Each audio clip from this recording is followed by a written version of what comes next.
السلام عليكم ورحمة الله. في هذا الفيديو إن شاء الله غنشوفو l'exercice نيميرو 3 ديال الامتحان الوطني موحد بكالوريا الدورة العادية سنة 2018 مادة علوم الحياة والأرض. Donc, la vaccination, qui constitue un enjeu majeur de la santé publique, permet à l'organisme d'acquérir une immunité contre certaines maladies infectieuses afin de dégager les mécanismes immunitaires permettant d'expliquer l'effet de la vaccination en présent les données suivantes. Donc, donnée 1 représente le document numéro 1 qui illustre la variation de la quantité d'anticorps en fonction du temps après contamination par le bacille tétanique chez une personne non vaccinée. Vous voyez ici qui est représenté sous forme de la figure A, et chez une autre personne vaccinée contre cette maladie, la figure B. Donc pour la question numéro 1, comparer la réaction de l'organisme contre la bacille tétanique chez la personne vaccinée et celle chez la personne non vaccinée. Donc on passe directement à la correction.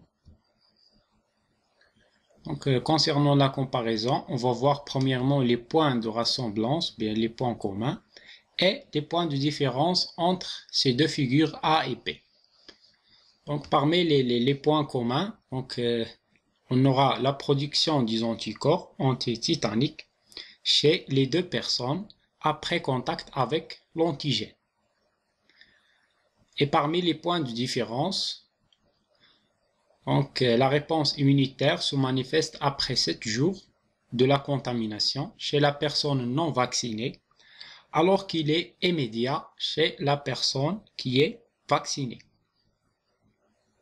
Donc, la personne vaccinée produit une forte quantité d'anticorps, soit environ 8000 en unités arbitraires, contrairement à la personne non vaccinée qui produit une faible quantité d'anticorps. Les anticorps persistant pendant une plus longue durée dans le corps de la personne vaccinée par rapport à la personne non vaccinée. Donc, tous ces points de différence et de ressemblance, nous avons tiré à partir de l'analyse de la figure A et de la figure B. Donc, on passe aux données numéro 2. Donc, dans l'hôte de souris A et B recevant une première injection de globules rouges de mouton GRM au jour T0.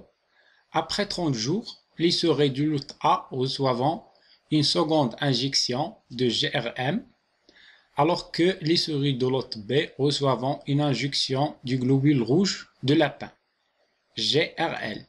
Ces GRM et GRL jouent le rôle d'antigène pour les souris de lot A et de lot B. Donc, tous les 2 jours, on prélève la rate d'une souris de chaque lot pour déterminer le nombre des plasmocytes sécréteurs d'anticorps anti-GRM chez les souris de lot A, ainsi que le nombre de plasmocytes sécréteurs d'anticorps anti-GRL et le nombre des plasmocytes sécréteurs d'anticorps anti-GRM chez les souris de lot B. Et le document numéro 2 présente les résultats obtenus. Donc voilà, la figure A, elle représente les souris de lot A. On a le jour de prélèvement de la rate et le nombre de plasmocytes sécréteurs d'anticorps anti-GRM au millier. Donc voilà les deux injections. La première injection, c'est on a injecté les globules rouges de mouton. La même chose pour la deuxième injection. Et voilà les résultats obtenus. Concernant la figure B, l'étude a été réalisée sur les souris de lot B. Et durant la première injection, nous avons injecté les globules rouges du mouton.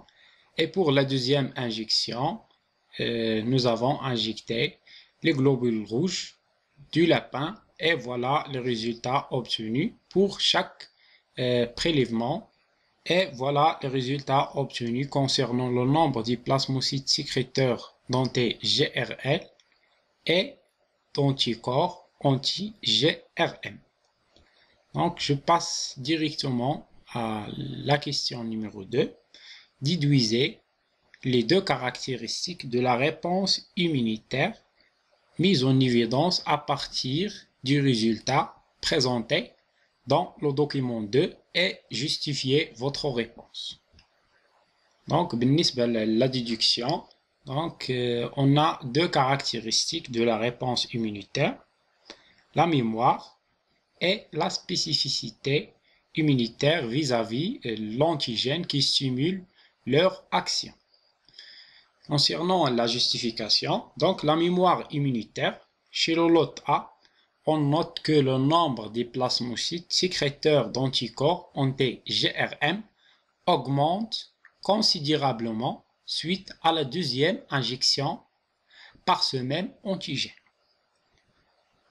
Et concernant la spécificité immunitaire chez les souris de lot B, on note que la première injection des GRM ne permettent pas l'augmentation du nombre des plasmocytes sécréteurs d'anticorps anti-GRL du fait que l'antigène introduit lors de la première injection, c'est le GRM, est différent de celui introduit lors de la deuxième injection, c'est les globules rouges du lapin. Et concernant les données numéro 3, donc la réponse immunitaire spécifique contre un antigène donné se déroule au niveau des organes lymphoïdes périphériques, bien secondaires. Le document numéro 3 présente les phases de cette réponse immunitaire. Donc à partir du document numéro 3, on a trois étapes essentielles. Premièrement, la sélection clonale, juste après la reconnaissance de l'antigène, suivie par une phase de multiplication des cellules et par la suite la différenciation des lymphocytes B pour produire des plasmocytes qui sont responsables à son tour de produire et de sécréter une quantité importante d'anticorps vis-à-vis l'antigène qui stimule leur production. Donc, concernant la question numéro 3, en exploitant les données du document numéro 3, expliquez A. La réponse immunitaire du souris de lot A, document 2, figure A, et la réponse immunitaire du souris lot B, document 2, de la figure B.